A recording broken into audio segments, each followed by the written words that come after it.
이 예배 가운데 하나님께서 우리와 함께 하시는 줄 믿습니다.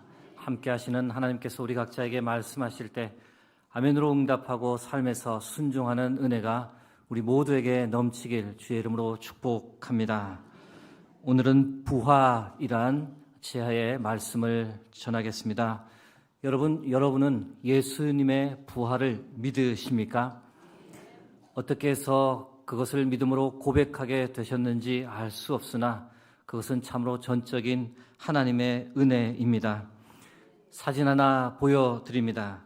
독일 슈피겔이라는 잡지인데 2019년 4월 20일자 표지입니다.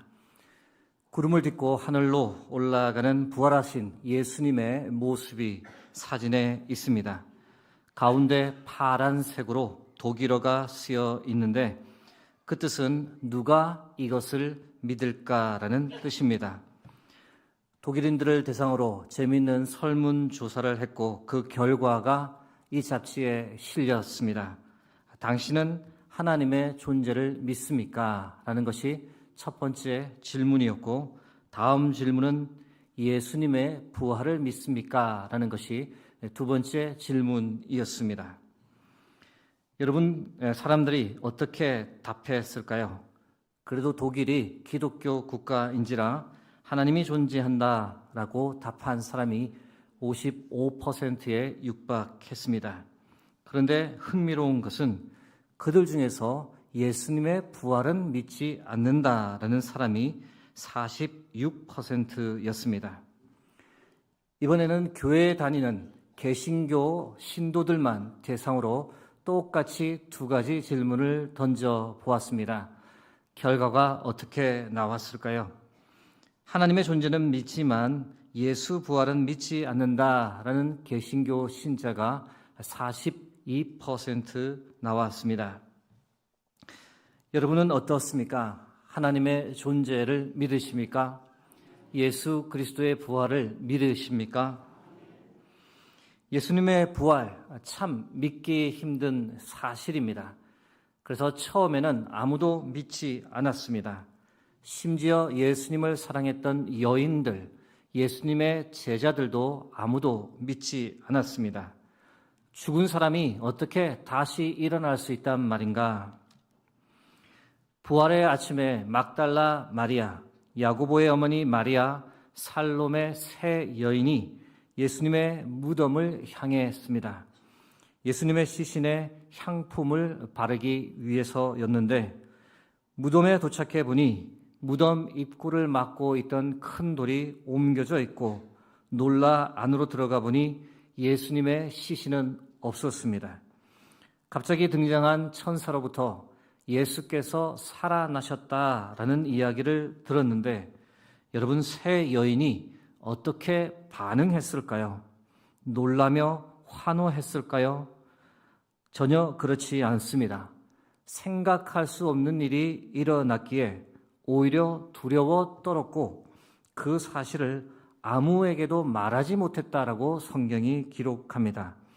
마가복음 16장 8절입니다. 여자들이 몹시 놀라 떨며 나와 무덤에서 도망하고 무서워하여 아무에게 아무 말도 하지 못하더라. 이후 막달라 마리아에게 부활하신 예수님께서 나타나 모습을 보여주셨습니다. 그 모습을 보고 나서야 그때 막달라 마리아가 다른 사람들에게 가서 외쳤습니다. 예수님이 다시 살아나셨습니다. 내가 다시 살아나신 예수님을 만났습니다. 여러분, 막달라 마리아의 말만 들었던 다른 사람들은 어떻게 반응했을까요? 모두 어이없다는 반응을 보였습니다. 그 중에는 11 제자도 포함되어 있었습니다. 그런 제자들에게 예수님께서 나타나셔 무엇이라고 말씀하셨을까요? 마가복음 16장 14절입니다.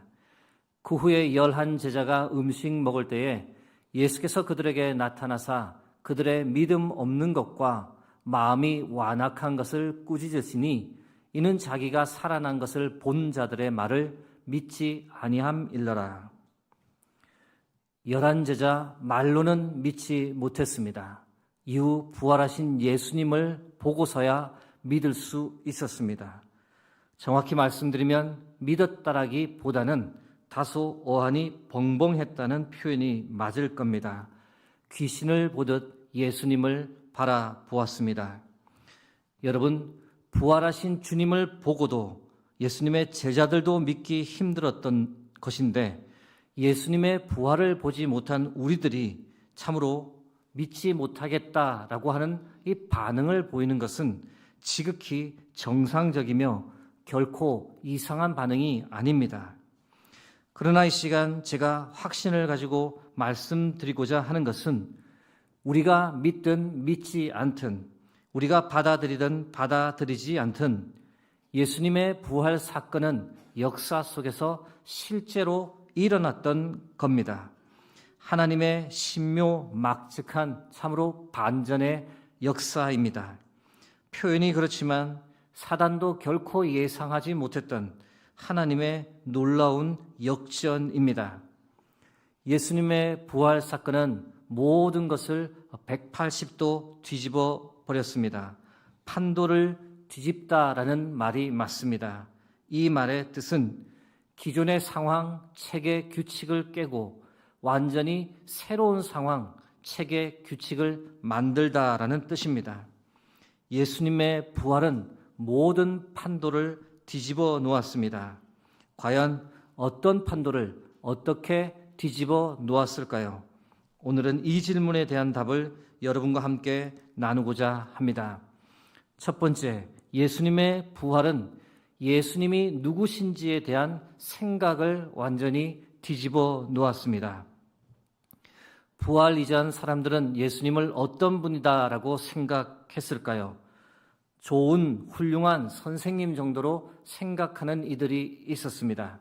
참 말씀을 은혜롭고 권위 있게 전했기 때문입니다. 선지자라고 생각하는 이들도 있었습니다. 병자를 치유하고 귀신 들린 사람을 고쳐주시는 모습에서 엘리야 선지자의 능력을 보았기 때문입니다. 메시아라고 추종하는 이들도 있었습니다. 다윗 왕의 후손이었고 이스라엘을 독립시켜 다윗 나라를 회복할 분이라고 믿으며 따르는 이들도 있었습니다. 예수님을 하나님의 아들이라 고백하는 이들도 있었습니다. 물론 이때 하나님의 아들이란 의미는 하나님께서 세운 특별한 인간임을 뜻하는 표현입니다. 그런데 부활하신 예수님을 만나고 사람들의 생각에 대전환이 일어나기 시작했습니다. 부활하신 예수님과 함께 식사를 하고 주의 못자국 난 손과 발, 창에 찔린 옆구리를 직접 만져보며 참으로 심각한 질문에 빠졌습니다. 이분은 도대체 누구신가? 이분은 과연 어떤 분이신가? 여러분, 부활하신 예수님과의 만남은 예수님이 누구신가에 대한 이전의 생각을 완전히 뒤집는 결정적인 사건이 되었습니다. 이후 예수님의 승천 그리고 오순절 성령 강림 사건을 통해 제자들은 사람들은 예수님에 대한 이해가 더 깊어졌습니다. 복음을 전하는 현장에서 그 이름을 선포할 때마다 나타나는 놀라운 하나님의 이적을 보며 예수님이 누구신가에 대한 이해가 세월이 지날수록 더 깊어졌고 더 분명해졌습니다. 그러면서 예수님에 대한 새로운 고백들이 마구 쏟아지기 시작했습니다. 이분은 평범한 인간이 아니다. 우리가 과거에 단순히 고백했던 메시아를 훨씬 능가하는 분이시다. 그리고 최후에는 이분은 하나님이시다라는 고백에까지 이르게 되었습니다. 예수님의 제자 요한의 고백입니다. 요한복음 1장 1절에서 3절 말씀 다 함께 합독하겠습니다. 태초에 말씀이 계시니라. 이 말씀이 하나님과 함께 계셨으니 이 말씀은 곧 하나님이시라. 그가 태초에 하나님과 함께 계셨고 만물이 그로 말미암아 지은 바 되었으니 지은 것이 하나도 그가 없이는 된 것이 없느니라. 아멘. 참 놀라운 고백입니다. 예수님께서 태초부터 계셨던 하나님이라고 고백합니다. 창조 사역의 성부 하나님과 함께 일하셨다라고 선포합니다. 어떻게 이런 놀라운 신비를 제자 요한이 깨닫게 되었을까요? 예수님이 누구신지에 대한 가장 아름다운 고백, 가장 잘 정리된 고백은 사도 바울에 의해 우리에게 전달되었습니다. 빌립보서 2장 6절에서 11절 말씀입니다. 그는 근본 하나님의 본체시나 하나님과 동등됨을 취할 것으로 여기지 아니하시고 오히려 자기를 비워 종의 형체를 가지사 사람들과 같이 되셨고 사람의 모양으로 나타나사 자기를 낮추시고 죽기까지 복종하셨으니 곧 십자가에 죽으심이라. 원래는 하나님이셨다는 겁니다. 그런데 인간의 형상을 입고 이 땅에 성육신 하셨고 성부 하나님께 죽기까지 복종하시며 십자가에서 대속의 죽음을 맞이한 분이다라고 바울이 선포합니다. 이어서 9절에서 11절도 보겠습니다. 이러므로 하나님이 그를 지극히 높여 모든 이름 위에 뛰어난 이름을 주사 하늘에 있는 자들과 땅에 있는 자들과 땅 아래에 있는 자들로 모든 무릎을 예수의 이름에 꿇게 하시고 모든 입으로 예수 그리스도를 주라 시인하여 하나님 아버지께 영광을 돌리게 하셨느니라. 9절은 부활의 역사를 언급합니다. 이어지는 10절, 11절은 예수님을 이후 하나님처럼 예배하고 경배하게 되었던 초대교회의 모습을 그대로 우리에게 표현하고 있습니다. 이처럼 예수님의 부활 사건은 예수님이 누구신지에 대한 생각을 완전히 뒤집어 놓는 결정적인 사건이었습니다. 예수님의 부활, 어떤 판도를 뒤집었을까요? 둘째, 제자들의 삶을 완전히 뒤집어 놓았습니다.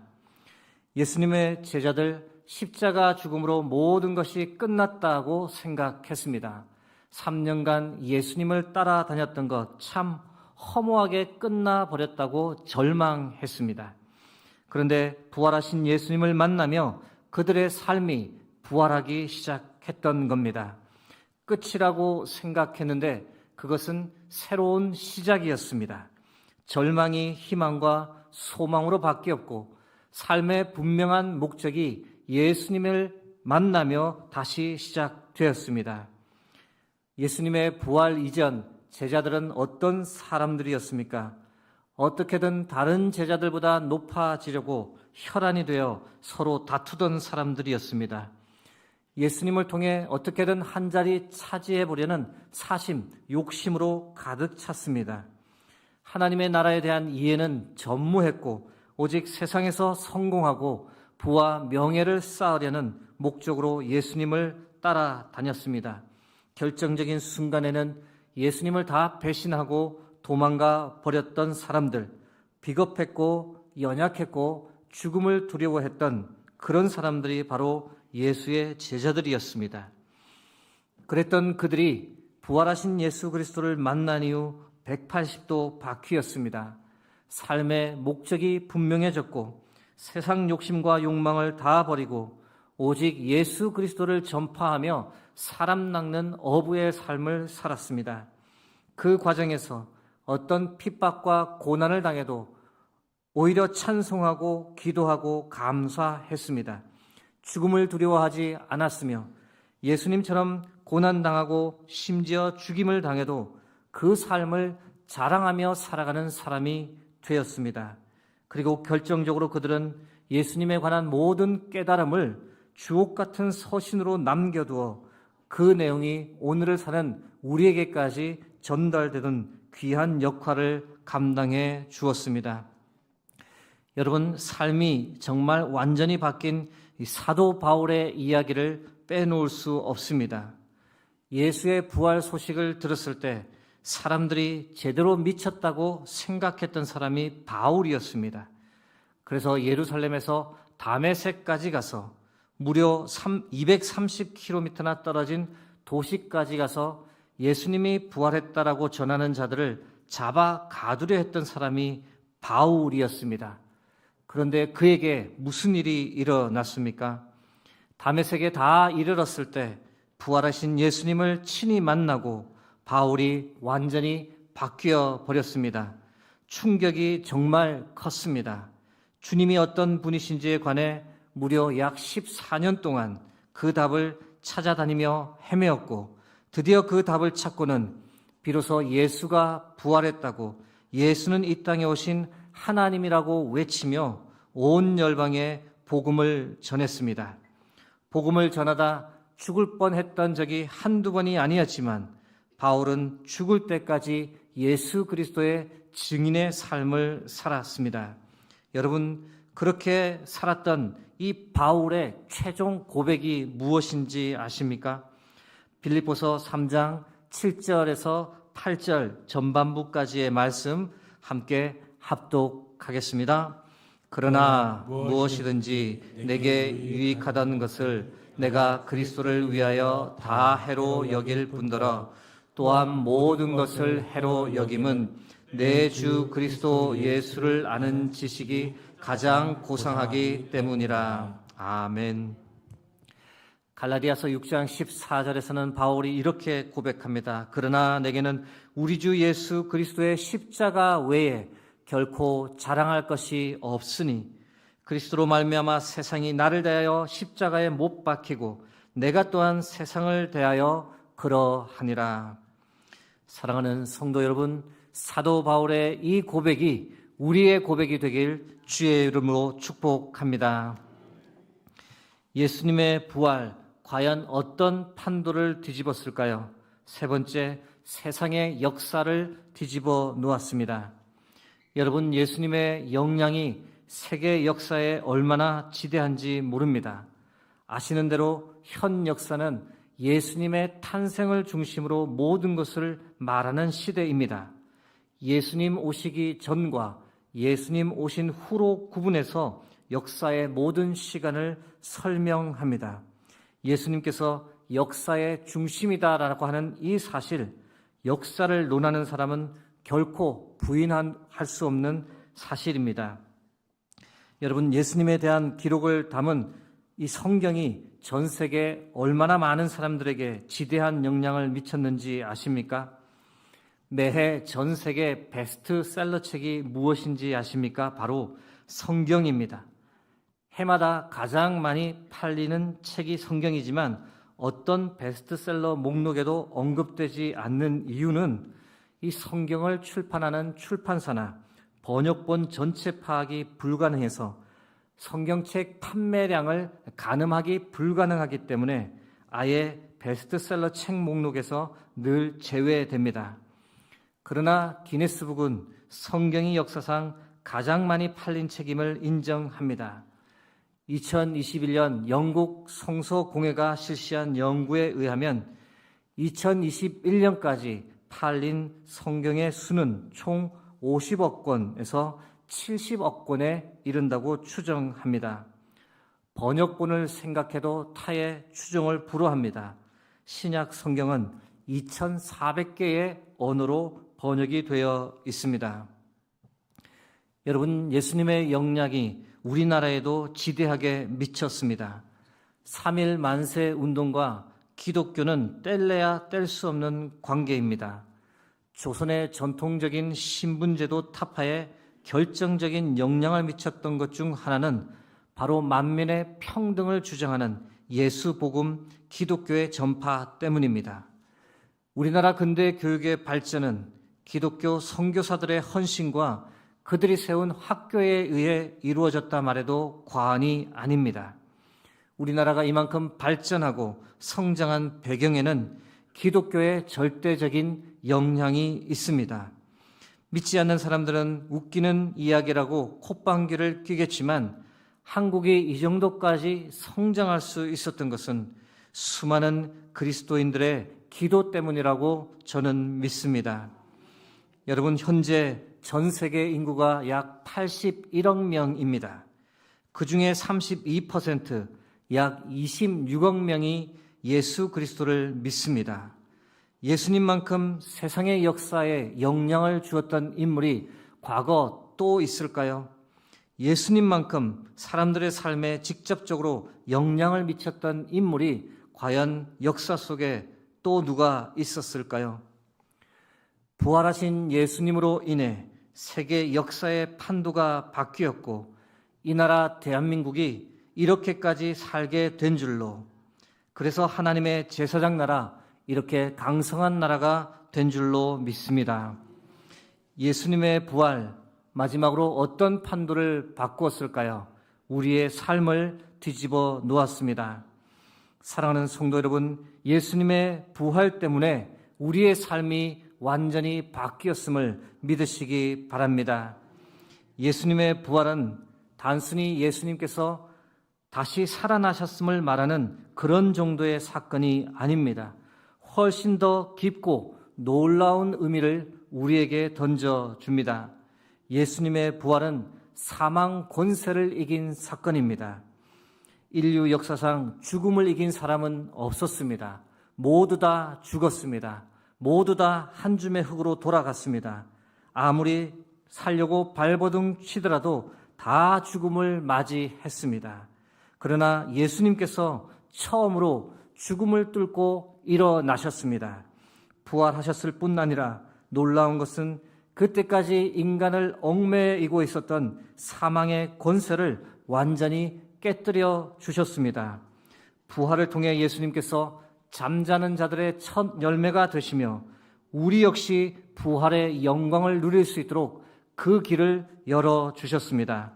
고린도전서 15장 20절에서 21절 말씀 함께 합독하겠습니다. 그러나 이제 그리스도께서 죽은 자 가운데서 다시 살아나사 잠자는 자들의 첫 열매가 되셨도다. 사망이 한 사람으로 말미암았으니 죽은 자의 부활도 한 사람으로 말미암는도다. 아멘. 이 말씀을 통해 마치 예수님께서 우리에게 이렇게 말씀하시는 것 같습니다. 너희들도 나처럼 부활하게 될 거야. 죽음은 이제 아무것도 아니야. 이제부터는 죽음을 두려워할 필요가 없어. 사랑하는 성도 여러분, 부활은 하나님께서 우리를 위해 예비해 두신 최고이자 그리고 최후의 우리에게 주어질 마지막 은혜요, 마지막 영광임을 믿으시기 바랍니다. 이 소망이 있기에 우리가 이 땅을 살아갑니다. 부활의 소망이 있기에 광야 같은 이 세상에서 어떤 고난과 아픔과 고통이 있지만 그것을 견디며 살아가게 됩니다. 여러분, 예수님의 부활을 만일 우리가 믿지 않는다면 우리가 여기 이렇게 모여 예배하고 찬양하는 것은 아무런 의미가 없는 행위입니다. 마음의 평안을 위해 여기 앉아 있는 것이 아닙니다. 이 땅에서 잘 먹고 잘 살기 위한 목적으로 우리가 여기서 예배하는 것이 아닙니다. 예수님처럼 우리도 부활의 영광을 입게 될 것을 소망하고 그날이 너무나 기다려지고 그날이 빨리 오기를 바라는 간절한 마음이 있기에 우리가 여기 모여 함께 예배하고 주를 찬양하고 주를 높이는 겁니다. 빌립보서 3장 10절에서 12절 말씀 함께 다시 한번 합독하겠습니다. 내가 그리스도와 그 부활의 권능과 그 고난의 참여함을 알고자 하여 그의 죽으심을 본받아 어떻게 해서든지 죽은 자 가운데서 부활에 이르려 하노니 내가 이미 얻었다 함도 아니요 온전히 이루었다 함도 아니라 오직 내가 그리스도 예수께 잡힌 바 된 그것을 잡으려고 달려가노라. 아멘. 여러분, 어떻게 해서든지 부활의 영광을 누리고 싶다는 이 바울의 간절함이 느껴지십니까? 그날이 속히 오기를 바라며 그날을 향해 달려가는 바울의 모습이 그려지십니까? 빌립보서 3장 20절에서 21절은 이렇게 말합니다. 그러나 우리의 시민권은 하늘에 있는지라 거기로부터 구원하는 자 곧 주 예수 그리스도를 기다리노니 그는 만물을 자기에게 복종하게 하실 수 있는 자의 역사로 우리의 낮은 몸을 자기 영광의 몸의 형체와 같이 변하게 하시리라.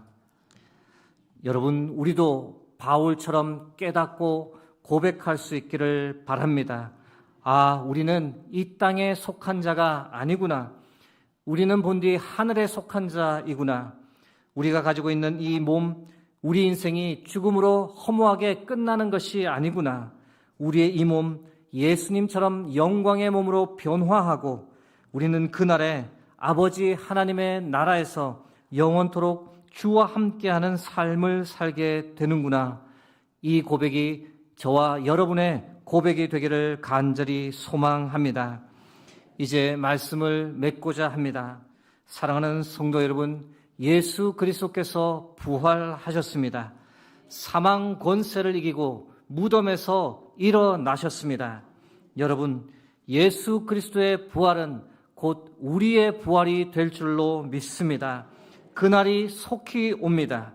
그러므로 부활의 소망을 가지고 이 땅의 삶에 낙담하지 말고 이 땅의 삶에 너무 연연하지 말고 하늘에 속한 자로 우리에게 주신 믿음 가지고 이 땅에서의 삶을 반드시 승리하며 살아가길 주의 이름으로 축복합니다. 기도하겠습니다.